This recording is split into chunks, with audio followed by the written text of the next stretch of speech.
Días después de que Zedillo recibió la banda presidencial, estalló una crisis económica devastadora, similar a la de 1976 y 1982. El país se resquebrajaba y Salinas tuvo que huir del país. El gobierno de Ernesto Zedillo Ponce de León iba a marcar el fin del dominio del PRI, partido de Estado que antes se había llamado PNR y PRM, que estuvo 71 años consecutivos en la presidencia de la República. Zedillo aplicó sin reparo las políticas económicas y financieras que le dictaron los organismos internacionales, en sintonía con sus antecesores. Pero días después de su toma de posesión, millones de mexicanos perdieron sus ahorros y su patrimonio, como consecuencia de una de las peores crisis económicas de la época moderna.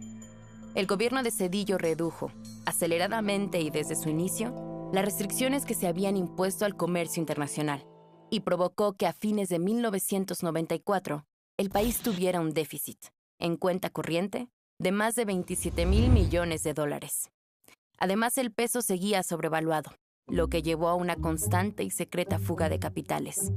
Y más cuando su secretario de Hacienda confió anticipadamente a líderes empresariales que iba a haber una devaluación, lo que provocó una fuga de capitales y compra masiva de dólares.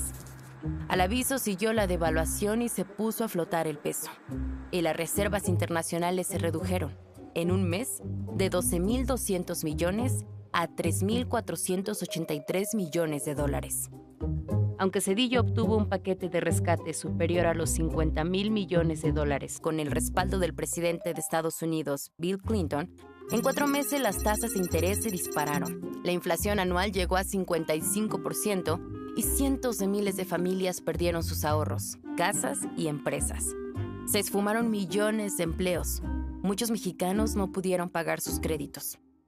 La cartera vencida de la banca comercial aumentó más de 150% en un año y quedó al borde de la quiebra. Pero lo más grave fue que en 1996, sin permiso del Poder Legislativo, Zedillo ordenó comprar la deuda, la cartera vencida de los bancos, que se pagó con recursos públicos, pagarés que se canalizaron al Fondo Bancario de Protección al Ahorro, el FOBAPROA.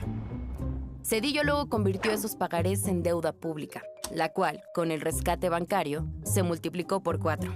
Así hipotecó el futuro de varias generaciones de mexicanos y mexicanas.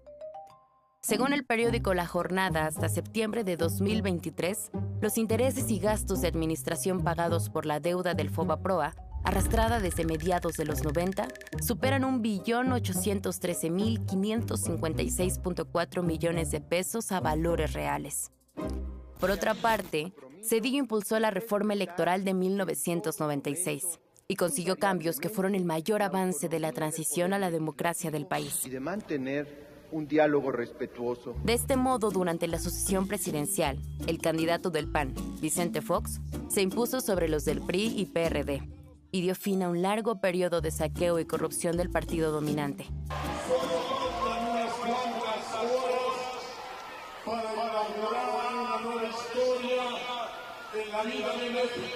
E inició la alternancia política, pero no significó el término de la era neoliberal.